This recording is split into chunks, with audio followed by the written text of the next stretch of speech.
Hello সবাইকে। পরীক্ষার পর আজকে হল থেকে বাসায় গেছি। ভার্সিটির বাস দিয়ে অর্ধেক পথ গিয়ে আবার মেট্রো ধরতে হয়েছে। দুপুরবেলায় পরীক্ষা দিয়ে হলে এসে বিশ্রাম করলাম। বিকালের দিকে এই শাড়িটা বের করেছি। এই রংটা খুব একটা পরা হয়নি, সেজন্য বুঝতে পারছিলাম না আমাকে মানাবে কিনা, কিন্তু পরার পর মনে হলো ভালোই লাগছে। শাড়িটা পরার পর থেকে শুধু বনবিবি গানটাই গুনগুন করছি। এখন আমি একটু নিচে যাব। আমার বন্ধুকেও বলে রেখেছি 5টার পরে যেন নিচে আসে।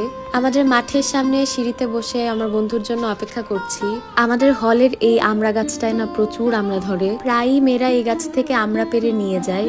ওই যে প্রত্যাশার দোতলায় কিন্তু আমি পড়তে যাই। দেখো সেই কখন থেকে অপেক্ষা করছি, আমার বন্ধু তো নিচে নামে না। তো অগত্যা আমি আবার উপরে গেলাম ওকে আনতে।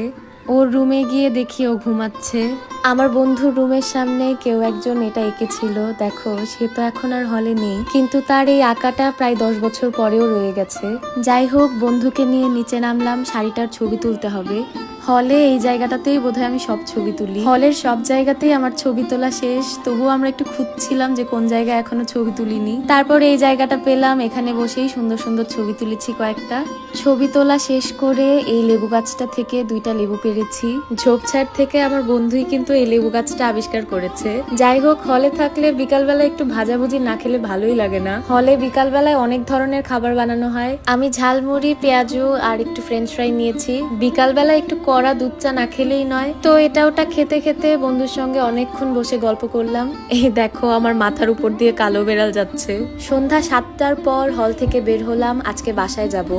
FH হলের এই বারান্দাটা আমার অনেক প্রিয়, সামনে থেকে খুব সুন্দর লাগে দেখতে। কার্জনের সামনে চলে গেলাম বাস ধরতে। কার্জন থেকেই বাসটা ছাড়বে।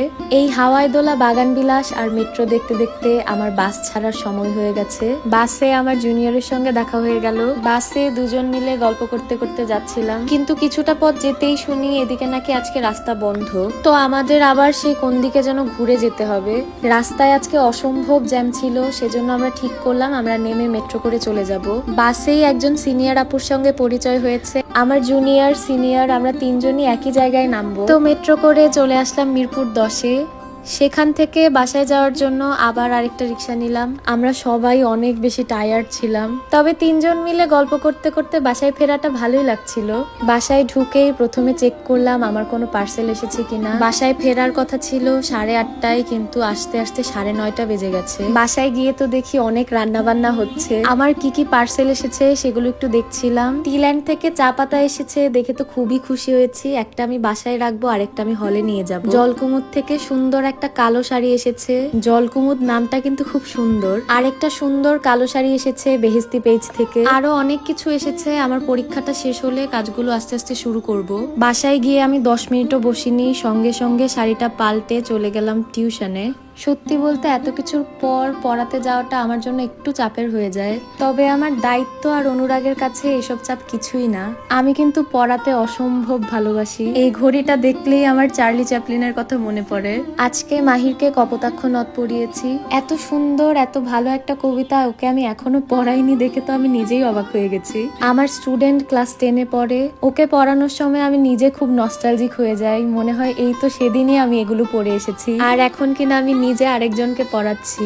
যাই হোক, পড়ানো শেষ করলাম। আমি এত বেশি ক্লান্ত, চোখে পুরো অন্ধকার দেখছি। আমাদের বাসায় কিন্তু আজকে অনেক রান্না বান্না হয়েছে। সবাই আমার জন্য অপেক্ষা করছে, আমি আসলে খাওয়া দাওয়া শুরু হবে। আচ্ছা, এত সব রান্না বান্না কিন্তু আমার বড়দি করেছে। কিছুদিন আগেই জামাই ষষ্ঠী গেছে, আর আমাদের বাড়িতে না জামাই ষষ্ঠীর নিয়ম নেই, তাই জন্য বড়দি নিজেই বড়দার জন্য এত কিছু রান্না করেছে। ডাইনিং টেবিল রেখে আমরা আজকে সবাই ফ্লোরেই একসঙ্গে খেতে বসেছি। এই দেখো আমার হলের গাছের লেবু। খাওয়া শেষ হলে মামিমা ষষ্ঠী পূজার হলুদ সুতা হাতে বেঁধে দিল। এবার আমি ঘুমাতে যাব। আচ্ছা, তোমাদের সঙ্গে একটা জিনিস শেয়ার করি। আমার পেজে না প্রায় কিছু বাচ্চারা আমাকে মেসেজ করে। ওই ধরো 7, 8, 9 বা 10-এ পড়ে। ওদের বাবা মায়ের অ্যাকাউন্ট থেকে আমাকে টেক্সট করে। এত মিষ্টি মিষ্টি কথা লেখে যে আমি ভাবনায় পড়ে যাই যে আমি সত্যি এত ভালোবাসা ডিজার্ভ করি। আজকে অনেক বেশি বকে ফেললাম, ভিডিওটা আর বড় করছি না। সবাই সুস্থ সুন্দর থাকো। কোনো একটা ভিডিওতে আবার দেখা হবে। প্রকৃতি যেন গরিবদের প্রতি সহায় হয়, আর যারা হচ্ছে গরিবদের শোষণ করে বড় হয়, প্রকৃতি যেন তাদেরকে শাস্তি দেয়।